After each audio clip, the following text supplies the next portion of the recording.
Okay, so moving along with our tests, we're going to look at tests for aerobic capacity. So we have some different tests listed here. The 1.5 mile run, the 12-minute run, the yo-yo intermittent recovery, the maximal aerobic speed test, and then there's also a test called the synthesis test, which is a test not in your book. So again, just to reiterate, my primary concern is that you recognize which tests test for which abilities. We are going to cover the procedures for some of the tests. There's a couple, maybe some details in certain instances that I would really kind of want you to know for testing purposes. But again, I'm not necessarily looking for you to, be able to say word for word how to run a test. And some of them are pretty self-explanatory. So when I get to the procedures of a lot of the tests, I'm probably going to move through them pretty quick. But what you can do is utilize your textbook. Your textbook has all the same descriptions in there. If there's a detail or something like that you want to add to your notes, again, just refer to your text. I think that would just be the easiest way, as opposed to you taking a lot of time listening to this. Again, just get the general idea as to how the test is run. So the 1.5 mile run, pretty simple. Athletes perform the test as quick as possible at a steady pace that they can maintain over the distance, and then you basically just record each runner's time.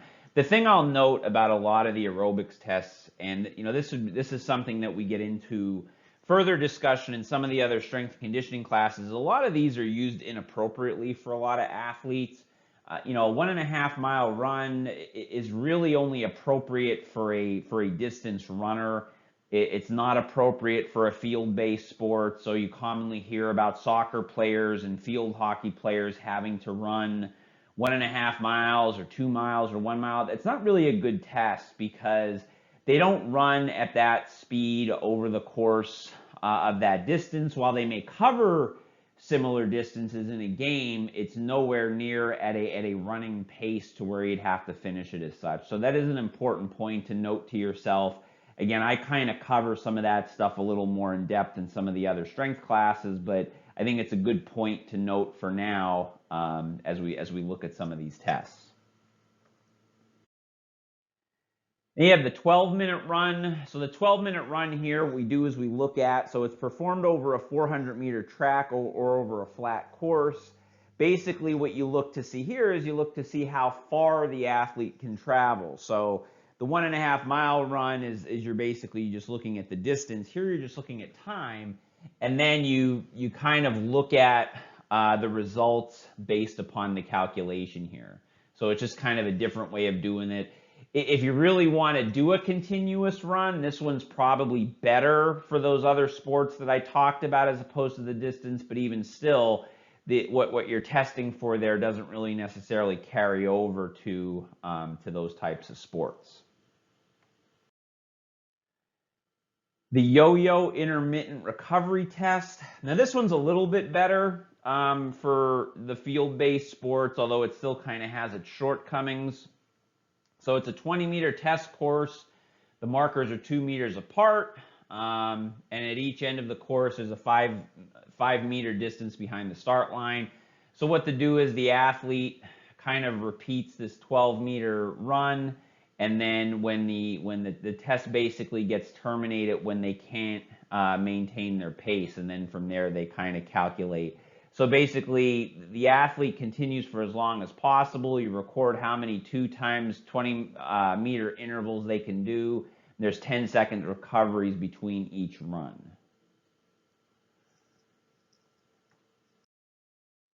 So here's just kind of how they show you the course. So that's just kind of what the course looks like, just as we described previously. The maximal aerobic speed test, again, this is another one that kind of uses an interval-based model to sort of get the aerobic abilities. You have 20-meter intervals around a track. The initial speed is set at 8 to 12 kilometers per hour based upon the fitness level of the athlete. And then what they look to do is they look to increase their speed until they can't maintain it any longer. And then essentially the last speed recorded is considered the speed associated with VO2 max, or their maximal aerobic speed. Again, test is terminated if the athlete fails to reach the next cone on 2 consecutive occasions for the required time. And then the speed that was last stage completed is increased by 0.5 if the athlete is unable to run a half a stage. VO2 max of the athlete can be calculated by multiplying 3.5 by the maximal aerobic speed. So that would tell you what their VO2 max is.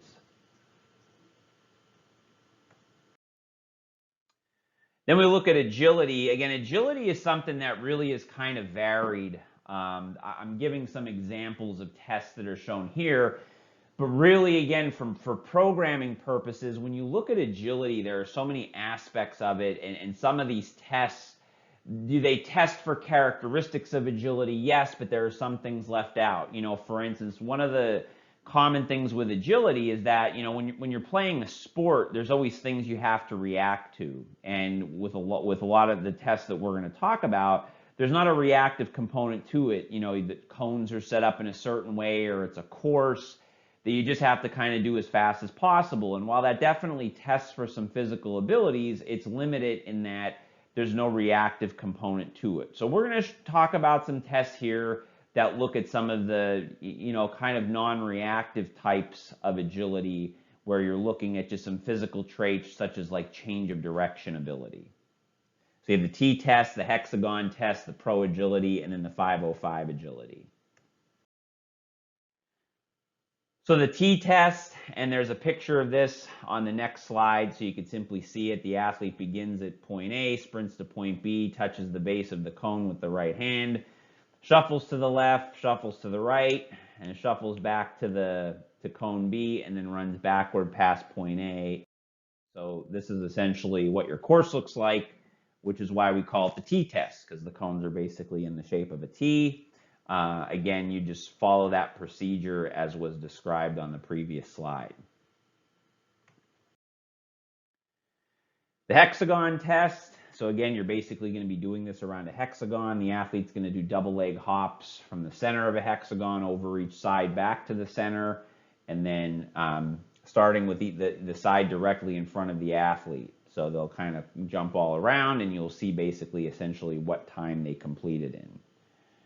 So here is what that kind of looks like. They show you the measurements, and you can kind of see how exactly they want it set up. So essentially, when you're looking at what the athlete would be doing, they'd be starting in the middle. They jump over here, jump back, jump back, jump back, jump back, jump back, jump back, and they would take the time of that. So you have a total of 18 jumps. The Pro agility, this is one that you see the NFL Combine uses this as a test. Again, it's good for change of direction speed, but again, limited in the non-use of a reactive component. So basically, you're going to have cones 5 yards apart. You'll have 3 cones, 1 cone in the middle, and then a cone on each 5-yard side. So basically, you're going to go touch the 1 cone, come back, touch the other one, and essentially run through the middle. So here's what you're looking at. So essentially, there would be 3 positions. So you start here, you go over to this side, you come across, and run through the middle, and that's your Pro agility drill. So again, it works very well for change of direction speed.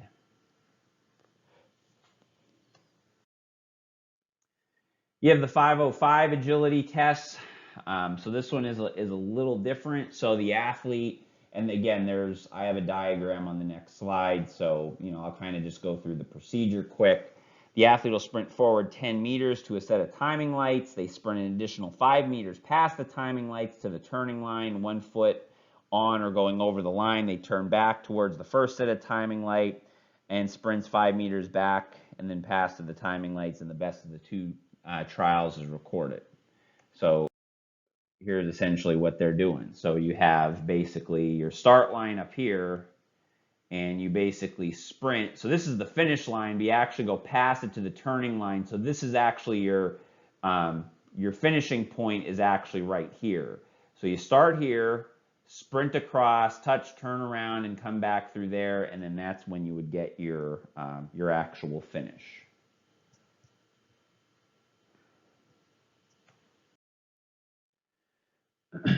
So testing for speed, essentially you're just doing straight line sprint tests. So have the athlete warm up, at least 2 practice runs at submaximal speed. So you want to make sure they're warmed up really good. Anytime you're sprinting at full speed, the athlete can assume a start position using a 3 or 4 point stance. So again, the best way to do this would just be to determine, so if you really wanted to make a test sport specific, instead of looking at just saying, oh, we'll have them run a 40-yard dash, look at what the distances that the athletes sprint. Like, in other words, what's the longest, full speed sprint that's likely to most happen in a game?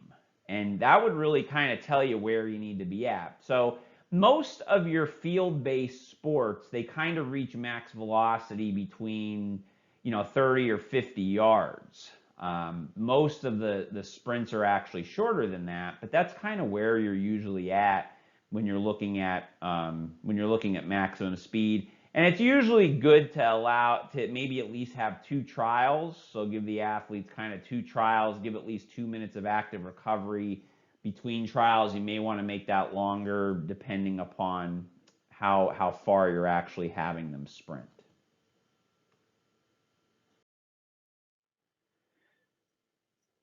Okay, the balance error scoring test. So this is a test, they actually use this test as a part of concussion evaluations, but you can use it to test balance as well. You can see there's two different ways you do this test. So you do it all in the one test, but you do it on a stable and an unstable surface. So you have them do in both instances, the only difference is here you have an unstable surface with the pad. You do a double leg stance, feet together. You do a single leg stance on the non-dominant foot. And then you do a tandem stance with the non-dominant foot in front. So that is an important point that I would want you to know. So the non-dominant foot goes in the front. And if you're saying, well, how do you know what's your dominant foot? The easiest way to do that is just say to an individual, if there was a ball on the ground, what foot would you use to kick it? That's your dominant foot. So then just use the non-dominant foot based upon what we talked about. Each one of these stances are held for 20 seconds with the eyes closed and hands on the hips. The athletes have to maintain that stance, and any type of error that would happen gets recorded for each trial. Examples of errors: opening the eyes, lifting the hands from the hips, touching down of the non-stance foot, if they step hop or other movement of the stance foot, any lifting of the forefoot or heel, moving to hip in more than 30 degrees of hip flexion or abduction, and remaining out of the position for more than 5 seconds. All of those are errors that would get counted as you're doing it. You have the STAR Excursion balance test. This is a test that they actually use a lot of times for individuals recovering from ankle sprains. So you kind of see here, you have the kind of the STAR setup in your different directions. So if they're reaching with the right leg, so obviously the left leg in this instance would be the side you'd be balancing on. So within the trial, what you essentially do is, so this is anterior, this is posterior, so the individual will be standing on, in this case, their left leg because they're reaching with their right.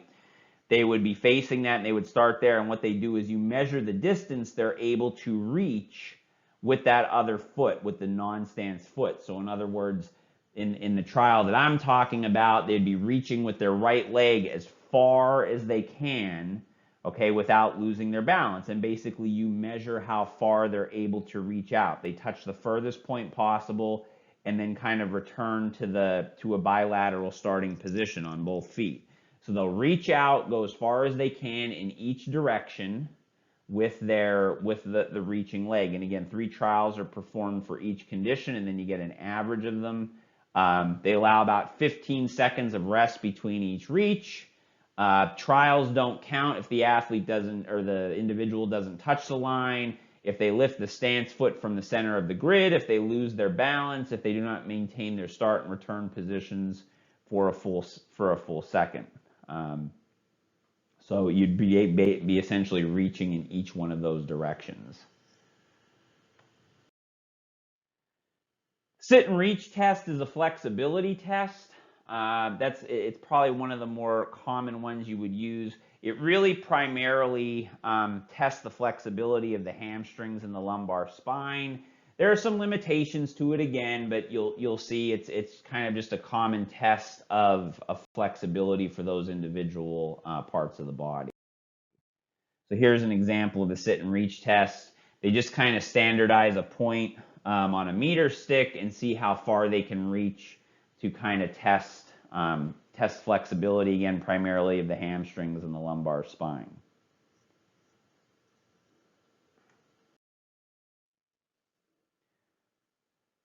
You have your overhead squat test. This is kind of a general mobility test, is kind of range of motion, but it really does look at a lot of different areas of the body. You can see the start and finish position. They typically perform a minimum of 5 repetitions, and they just look for certain errors with this test. Again, this is something that we get into a little bit deeper in some of the other classes, but for now you should just know that it's a flexibility range of motion test that you would be looking to test for.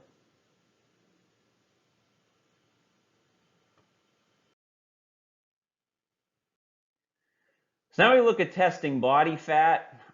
There's different ways to test body fat. Skinfold calipers are probably the most common that get utilized. You can see here we're going to show different skinfold sites that you would have. Here you can see the measurement of the pec of the male. They're showing here the mid thigh for the female. So we're just going to go through some different measures. Here we have at the abdomen, at the triceps and back of the arm for the female, the iliac crest of the female, the middle lateral portion of the thoracic region in the male. So here you have the subscapular fold, and then you have the fold, the lateral gastroc on the male.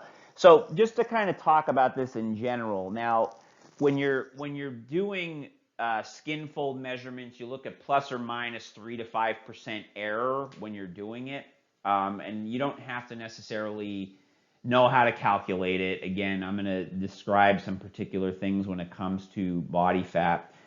So for instance, you should know that essential body fat for males is 3%. Essential body fat for females is 12%. So that's like the minimum that each should have, okay? And the reason for that is when you get below that, there's the chance to run into health problems for both the male and female. As far as like different levels, so extremely lean for males is less than 7, extremely lean for females is less than 15. Very lean for males is 8 to 10, 16 to 18 for females. Leaner than average is 11 to 13 for males, 19 to 20 for females. Average is about 14 to 17 for males, 21 to 25 for females, and then high is 18 to 22 for males and 26 to 30 for females. So that's kind of when you look at, obviously, you know, females will naturally have a slightly higher percentage of body fat. And again, for health purposes, there's importance to having at least a minimal amount of body fat. Now, we're showing here the skinfold measurements. The gold standards for body fat measurement, or the most accurate, are what's called DEXA, with its dual X-ray absorptiometry measurements, and underwater weighing. Those are the two most accurate measures. But skinfold measurement, if done appropriately, does give you a pretty good reading on it. So this is the way most commonly used, obviously, because it's much less expensive. A DEXA or an underwater weighing unit are pretty cost prohibitive for most people. So there are some other forms. There's bioelectrical impedance, which also gets used. You commonly see them. They could actually be sold, and you see them even in stores. They incorporate them into like scales and things like that. They have about a 3 to 5% error on them as well.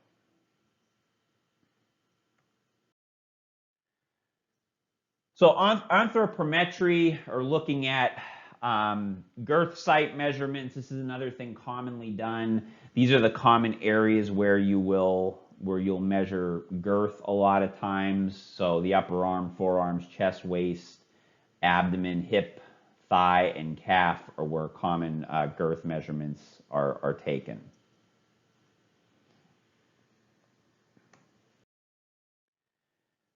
So this moves us into looking at statistics. So we're going to talk briefly about statistics and just define some of these. There's our central tendency statistics. They basically summarize large groups of data. Okay, so your mean, median, mode. So your mean is your average. Your median is the score that falls right in the middle of a group of scores. And then your mode is basically the most common score. Okay. So those are your central tendency stats. Again, the purpose of them kind of looks at, again, it's just a summary of a large group of data. Variability looks at the dispersion of the data. Okay, so kind of looks at, you know, where the data kind of falls relative to the larger group. So a range is essentially the interval from the lowest to the highest score. That's the easiest to do, but it might not show everything. So that's an important point to note with range. Standard deviation looks at a measure of the variability of a set of scores around the mean. So, you know, it'll look at a set of scores and it'll look like how they fall around the mean. So you'll hear that, you know, something is so many standard deviations from the mean. That's essentially what they're looking at. So if there's a small standard deviation, what that essentially means is that most of the scores fall pretty close to the mean, okay? Whereas if there's a much larger standard deviation, that means that there's scores that, you know, while you have your mean, there's scores that on either side of the mean, they fall a little further away from. Then you have the percentile rank. That's the percentage of test takers scoring below an individual. So for instance, if you score in the 95th percentile of something, what that tells you is that you scored better than 95% of the people who took whatever test it was, okay? So again, these are all descriptive statistics. So again, definitions, make sure that you're able to kind of know what each one of them measures. So this kind of looks at a normal bell curve. So whenever you hear the term bell curve, this is usually what most groups of people are represented by. So again, when you look at a bell curve, if it falls this way, again, most people tend to fall in the middle of something, okay? So you tend to have, you know, kind of, you know, you have a small group of people scoring really high, a small group of people scoring really low, and, you know, usually most people kind of cluster around the middle. So this is when standard deviation is probably the most useful to utilize because it's an even distribution.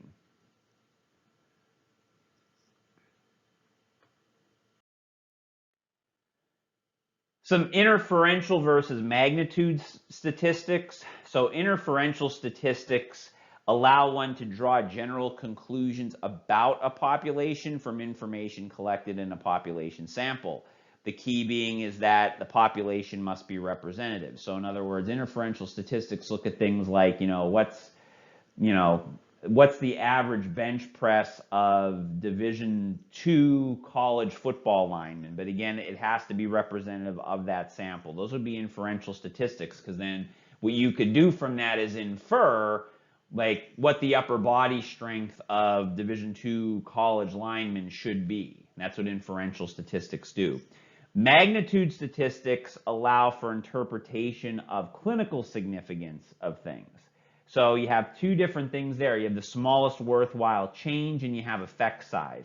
So the smallest worthwhile change is just the ability of a test to detect the smallest practically important change. And in this case, it's performance.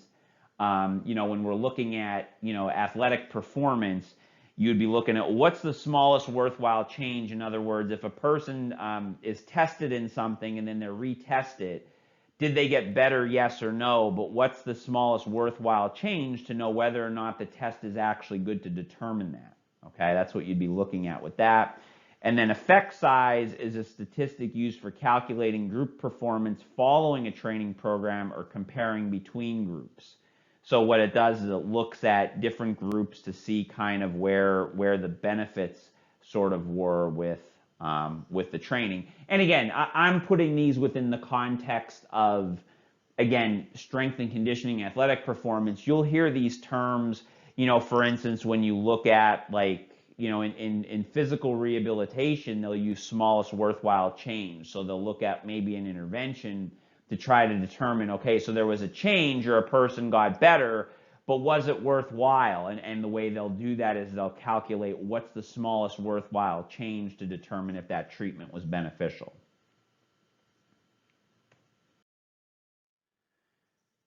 So then we look to develop our athletic profile. Again, the idea is select tests that will measure specific parameters closely related to the sport. So again, if you're going to test athletes and make it worth their while, make it be specific to what it is they're doing in the sport, because otherwise what you're going to have is the training that you put together will be wasted. So again, I kind of discuss some things that are common mistakes in a lot of sports that a lot of coaches tend to do.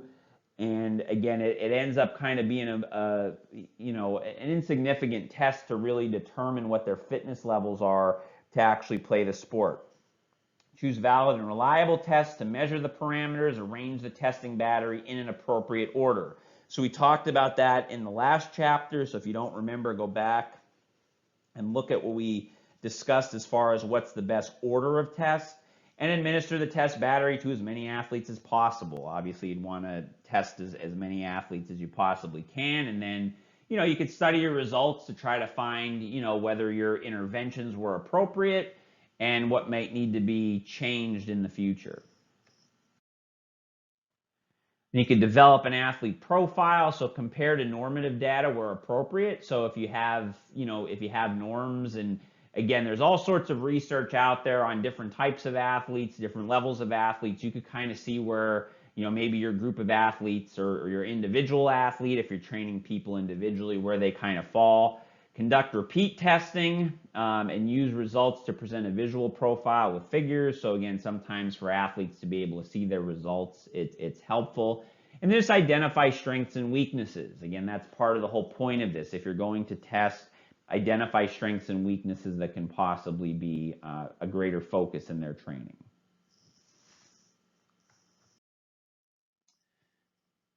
And then you have your learning outcomes. So again, go back. You might want to go through your book and just make sure that you kind of have an idea. Again, I'm not going to ask you on a test to step-by-step describe every test.